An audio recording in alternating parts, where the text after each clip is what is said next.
Sadhguru, there is a poem I wrote about how much is programmed and are we living a scripted life. I'll read a little bit of it, and I would want you to tell us that how much is actually there when you live in your hands, because somewhere you've also said that life is a preparation for death. It's talk about a programmed seed. And this was a thought when it occurred to me as I've expressed in this. I thought that almost minutest of the things I do, what if they're all not in my hand? So that's what it expresses. You can agree or disagree with it. It's one of my favorite poems.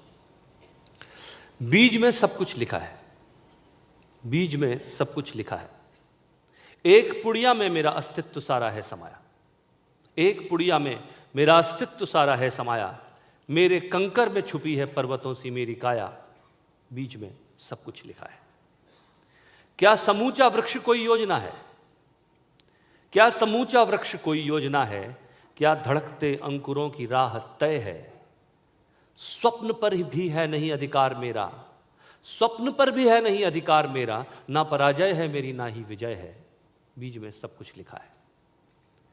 प्रेम की बारीक रेखा में बसा उन्माद भी तय, हर्ष की बूंदों में सोया एक तृण अवसाद भी तय, प्रेम की बारीक रेखा में बसा उन्माद भी तय, हर्ष की बूंदों में सोया एक तृण अवसाद भी तय, खिलखिलाऊं तो लगे यह कर्ज था मुझको चुकाना, खिलखिलाऊं तो लगे यह कर्ज था मुझको चुकाना, गुनगुनाऊं तो लगे यह धर्म था मुझको निभाना, बीज में सब कुछ लिखा है। जब कभी आरंभ और गंतव्य सट कर बैठते हैं, the destination and the beginning when they sit together, that's the birth of the seed. जब कभी आरंभ और गंतव्य सट कर बैठते हैं, बीज कोई जन्म लेता है नयनमल, और वहां से छूटकर जब प्राण अंकुर फूटते हैं, चेतना विस्तार लेती है उसी पल, बीज में सब कुछ लिखा है। जब से ये सोचा है मैं भयभीत सा हूं, एक गिरवी शब्द सा हूं, गीत सा हूं, लेखनी चलती मगर लगती पराई, बांसुरी ने है गणित से मात खाई, जिंदगी अभिव्यक्ति भर है, बस मुझे इसका ही डर है, बीज में सब कुछ लिखा है। Is life only a mere manifestation and is all scripted? बीज में बहुत लिखा है, सब कुछ नहीं।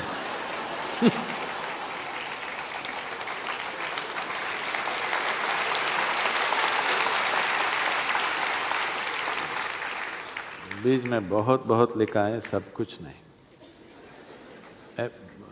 A whole lot of stuff is written into the seed, a lot more than anybody can ever imagine. So much is written into the seed, but not everything. That's what makes human life what it is. Whether you go by the programmed thread of life or you step out for a conscious life. Now that you're reading so much of your fantastic poetry, let me read my bad poetry for you. Please.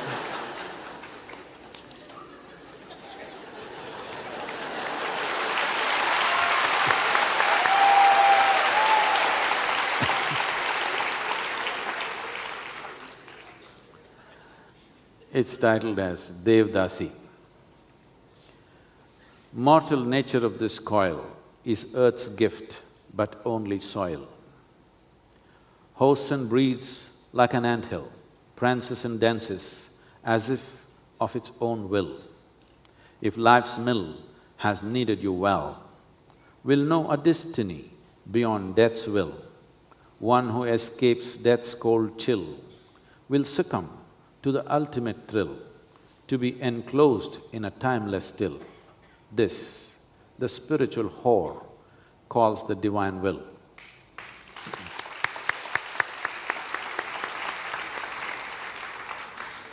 There are two types of seeds. The seed that our parents planted, which gave us a body. The seed that is planted by the Creator, which gave us the life within us. These are two different types of seeds, or these are two different dimensions of nature. One is programmed for certainty, another is programmed for a possibility. A possibility means an uncertainty. All those who try to avoid uncertainty only end up avoiding possibilities.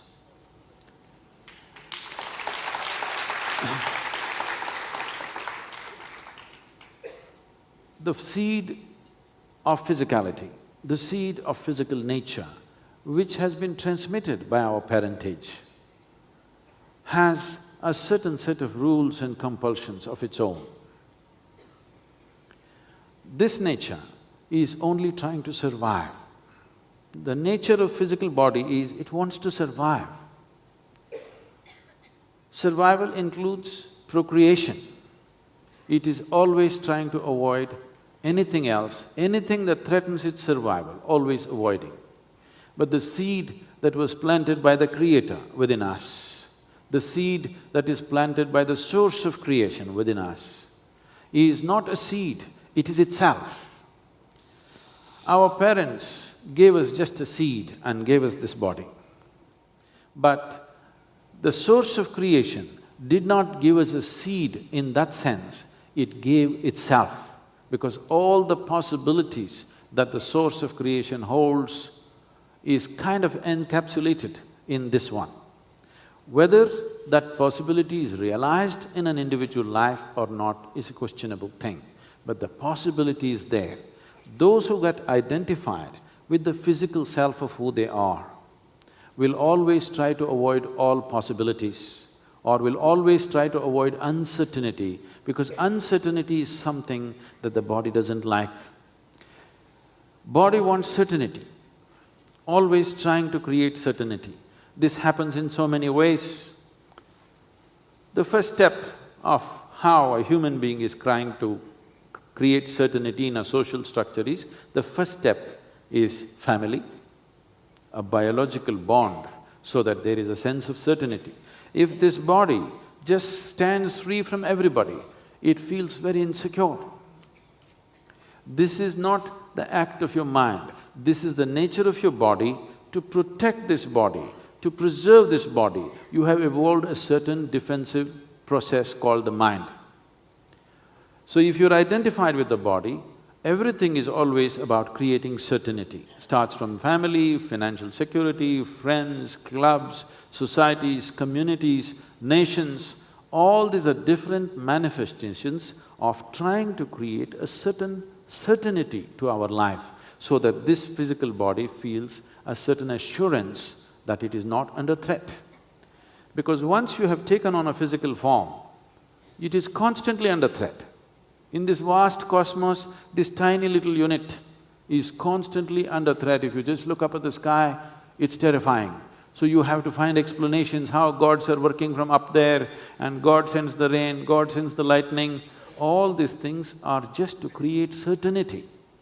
If you do not know how it's happening, the sheer uncertainty of it will kill you, because body cannot handle it. Only when you touch the product or the sprout of the seed the source of creation has planted within you, this uncertainty is gone, that you will not seek certainty, you will seek possibility. Wow. But Sadhguru, still, do you think that the fact that we in this room talking about death, we've taken out time, is it a luxury? Is spirituality itself, spiritual seeking itself a luxury? Is it because one can see, I remember and when we're talking about death, and I must tell you this, someone who is a very valued employee of our family, who's worked with our family, he could not come to work one day, and I was at the airport and he couldn't come to receive me. And next day he called and he was crying. I had learned that he's lost his brother. He was not crying for his brother. He was apologizing to me. It shook me. He kept the phone down and I was silent for a while. that even talking about death, even talking about rituals, even talking about life, soul, whatever we call, is it a luxury?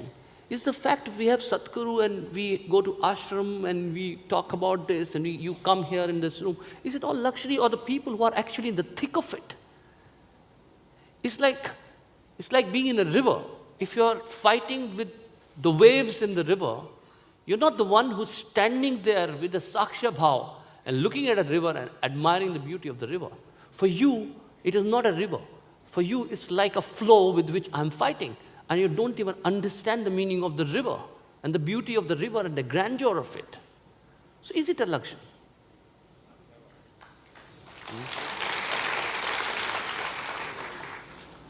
See, if you do not understand the nature of the river, if you ask me, you have no business to be in the river. I don't even know I'm in the river to begin with. It was not my choice. No, I was thrown into it. No. See, once you're born as human, you're invested with a certain amount of intelligence and awareness. That's what makes you human. Even if you're considered whatever, special or retarded or whatever you call them, even then, you still have a certain dimension of intelligence and awareness. Actually, many of them have better awareness than a whole lot of other people. Because they're disadvantaged on the outside, they're paying little more attention to the inside. So this has come with you. It is not that you have to be reminded.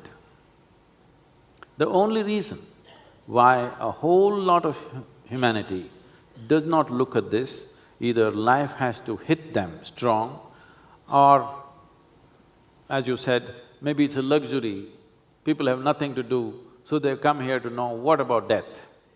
Death cafe. No. If you're little conscious, if you're just even minutely conscious, it's very apparent that you're mortal. So the nature of human intelligence is such, it naturally asks a question, what about this? How did all this happen? What is the nature of this life? Why am I here? These questions are not philosophical, this is the nature of human intelligence. Why a whole mass of people are not asking these questions today is because of organized religion. Because for everything, they have a fanciful, ridiculous answer. There is no room for quest, there is no room for seeking. This has been the bedrock and the essence of Eastern cultures, particularly India, that you are not a believer, you're a seeker. You're a seeker of truth, you're a seeker of freedom or liberation. You're not aspiring to believe something. This is a godless culture, this must be understood.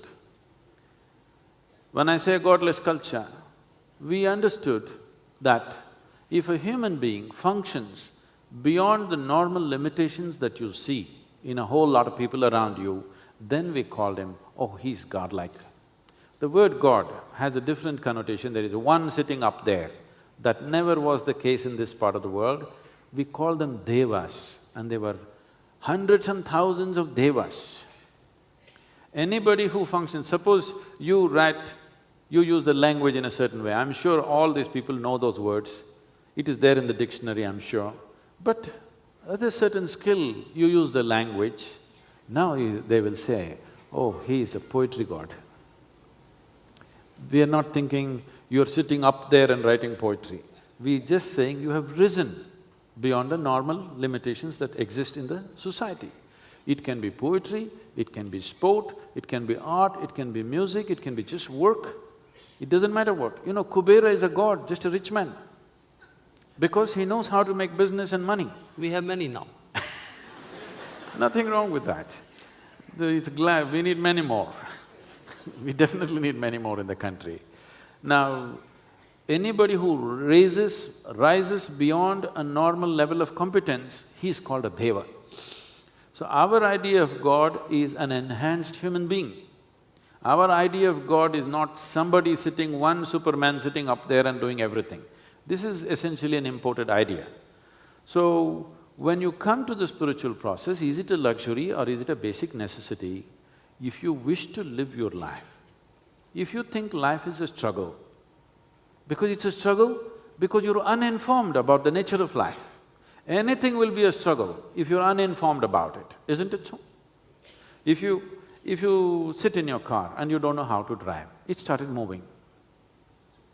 Slowly it started rolling, fear. If it starts going fast, terror, isn't it? But you know how to drive, you sit in the car, the faster it goes, the better it is, isn't it? You'll become ecstatic because it's going fast. You will not become terrorized. So, the same with life, if you know how to drive this life, if you have paid little attention to this, if you at least read the user's manual, how to deal with this, then spiritual process is a fundamental necessity, more essential than learning skills to survive, because survival, even an earthworm is doing it, a grasshopper is doing it, bird is doing it, all with 1/1,000,000th of your brain, with such a big brain. What is the problem about survival? Only because you want to survive like somebody else. You have a serious issue about survival. If you just want to survive, what's the problem in this world? But Sadhguru, when you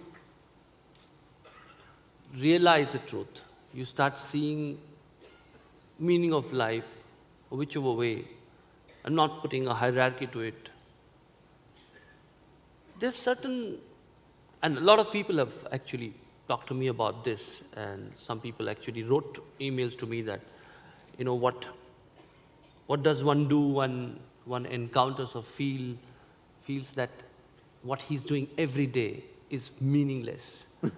And he's seen the truth, so-called truth, or at least has a glimpse of it, or a sense of it. And after that, you are supposed to perform the mundane, which you're not interested in. You've been disinterested in that. Not everybody can go into a jungle and leave everything and follow what one's heart is telling you. How does one strike this balance between realization of truth, realization of what is to be done with life, versus what life expects you to do?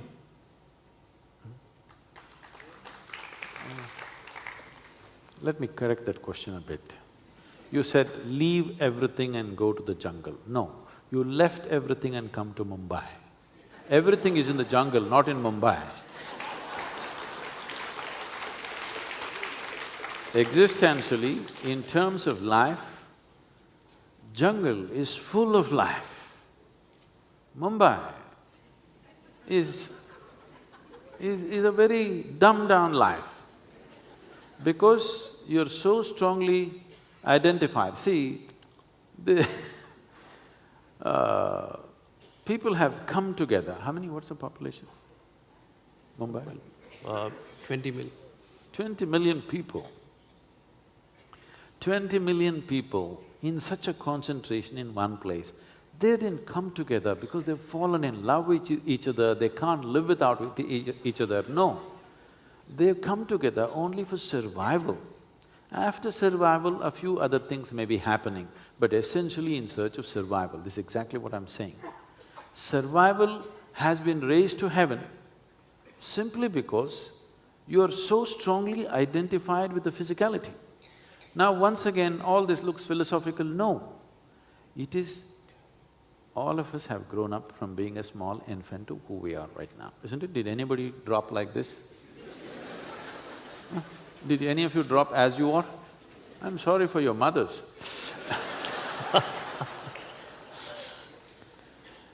So, you clearly know this is something you're gathering.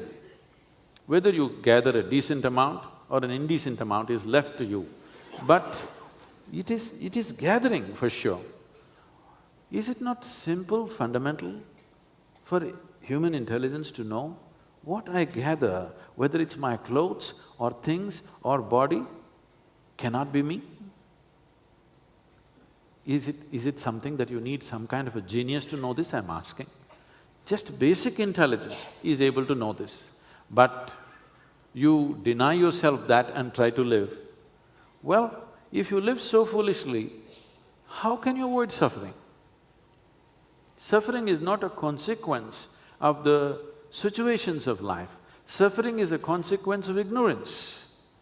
People have gone about philosophizing how ignorance is bliss. Ignorance is bliss is like… don't do… whatever I say right now, nobody need to do this, okay? If somebody falls off the balcony or jumps off the balcony, it will feel wonderful till you hit the ground. Have you ever done skydiving? It feels fantastic. No, but this again, actually, it's an interesting thing you touched upon. A lot of people, and this is not near-death experience, but flirting with death. And what is this fascination with flirting with death? Butterflies in the stomach. Yeah. They like the butterflies in the stomach because life is not enough. For no human being, life is enough, you understand? They're trying to handle it in different ways. They want to be something more. Somebody thinks more money will do it, they'll run after it. Once they go into it, the situations will catch up and keep them going forever. Somebody will think, go on conquest, somebody will go shopping, somebody… these are all different ways people are trying to enhance themselves. Someone will run after knowledge, someone will run after love. In some way, you want to be little more. This longing to expand is constantly there in every human life. Philosophies have been woven to contain it. Don't desire for too much, keep it low, whatever. These philosophies only work either when you're sick or when you're very old. When something is happening in you, you want more, no question about it. Now, this longing to expand is a limitless longing. However much you have grown, still there is a longing.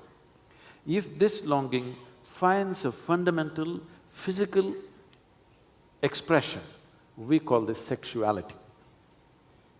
If it finds an emotional expression, we call this love. All these things are just to include and expand. If it finds a psychological expression, as I said, it's either conquest or ambition or greed or shopping. If it finds expression in a conscious way, then it's called a spiritual process, or a better word is yoga. The word yoga means to unite, union. What does union mean? That means what is individual right now in your experience? In reality, you're not an individual. In reality, in a mass of life, you are floating just like a bubble, like a soap bubble. But in your experience, because of the psychological construct within you, you are experiencing yourself as an individual. If this individual has to find fulfillment, he has to become universal. How do I become universal? There are fantastic parables in our culture, you heard about that. Krishna is playing outside, Yashoda thinks he may be eating mud. She says, open your mouth, and she sees the whole cosmos within his mouth. This is a parable to tell you that he is living in such a state of inclusion, which found expression in a different way in the Kurukshetra about the Vishwarupa Darshana. What all this is trying to say is, he is not living as an individual, he is living as a universal entity. This is being said to somebody because it's possible for that somebody also To be that. to become that. Becoming this does not mean it's an attainment, it's only a realization. This is why enlightenment is never referred to as an attainment. It is always a realization because it's already there. It's just for you to realize. See, one must understand this.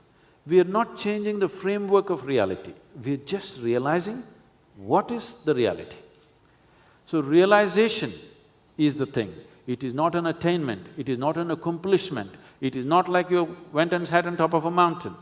Now, people withdraw.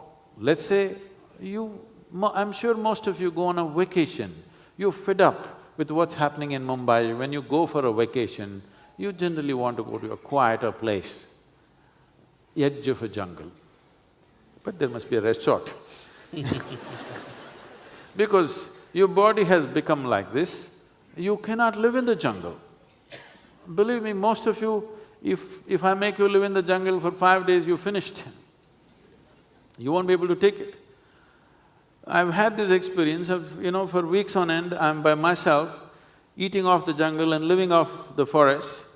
It takes a different physicality and mentality and above all, an inner strength to be there. Just the body itself is not ready because it's gotten used to a certain level of comfort, which is an unnatural level of comfort. Everything, people are allergic to trees. It's becoming a big thing. In United States, whoever you ask, they're allergic to trees, allergic to grass, allergic to sunlight. I think it's beginning to happen here also, because people are living in enclosed incubators, maintaining the right kind of temperature for their comfort. So when you live like this, the physical seed, the seed that your parents gave you, the seed which is carried for millions of years, you're weakening this. When you live like this, the next generation will be definitely weaker than the way you are physically. As it is, if you compare yourself to any generation of the past, we are the weakest generation ever physically. Never before human beings have been this weak in their body. Never before it's been so that they can't eat a full stomach and digest whatever they eat. Today, everybody has to count how much they're eating. If they eat little more, there are problems. So we are the weakest generation ever. We have done this to ourselves. And this is the seed, we're going to pass it on to the next generation and the next generation. Because the nature of physicality is the 5 elements. The more you're in contact with the 5 elements, the stronger and more robust this body will be. Creating a robust body is an important part of spiritual process, because if your body has become an issue, right now your back is aching, I am talking about enlightenment, are you interested?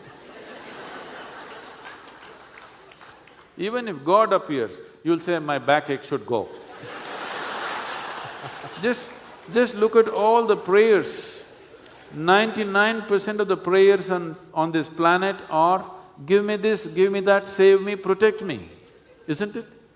There is nothing beyond, no other higher dimension is happening. You're trying to route your survival through heaven, it's a very inefficient way of doing it. But the majority of temples are like that, majority of our people are praying like that, the prayers have become transactional in nature. I do not want to be judgmental about it, because people seems to be relating with God in a very transactional way. And I feel maybe this is just a way to transmit energies, and it may be because so many people, if collectively doing this, and this is not which is happened by design, this has happened organically. How do you explain that? There was a design. In this culture, there was a design as to how to do. If you go back into the ancient prayers, you will see the only prayer is… See, you must understand this first of all. Of the trinity that we hold, Brahma, Vishnu and Mahesh, there are only 2 temples for Brahma, the creator. That speaks volumes about our gratitude. There were not many temples for Vishnu. They have come up in the last 600 to 800 years. But before that, there were thousands of temples for Shiva. Why would anybody want to worship a destroyer? That's one guy you must avoid, isn't it? You would want to express your gratitude to the Creator and make deals with the maintenance aspect of life. Destroyer you must avoid. No, only destroyer. And the prayers were, oh Mahadeva, destroy me the way I am so that I can become like you. Because the aspiration is not to reach God, but to become divine. Becoming divine means you have broken the limitations which are set up by the compulsive nature of your physicality. If you break those limitations, then always you're seen as divine. And this is the tradition which still people are doing unconsciously. The moment you say, somebody is a saint, somebody is a sage, somebody is a yogi, you know him, you don't know him, a whole town will come and touch his feet.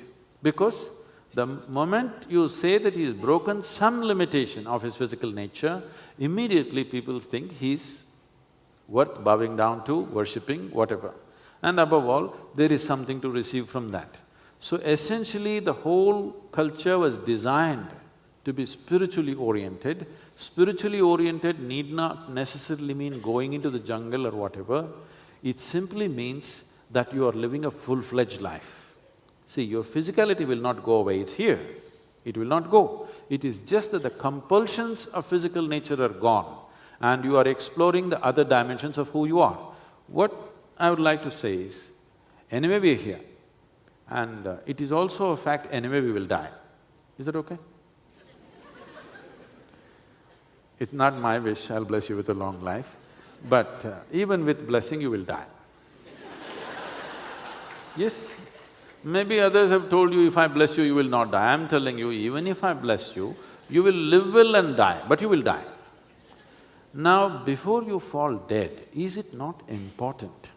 Is it not important that at least you know this piece of life in its entirety? You may not know the cosmos, doesn't matter, but at least this piece of life in its entirety, full breadth and scope of what this is, you must experience. If you leave this place without even experiencing this life, you're not only an unfulfilled life, you're a wasteful life. So whatever social philosophies we will evolve, leave that aside. Just look at it in terms of life. Do not call your job, your family, your entertainment, your holidays as life. Life is here. What is throbbing here is life. This is just activity, this is just arrangements we make. All these arrangements we made only for the well-being of this life, isn't it? So, if you go away without experiencing the full depth and dimension of this life, it is a wasted life. So, spiritual process means just this, you want the full cake, you are not willing to eat a cut.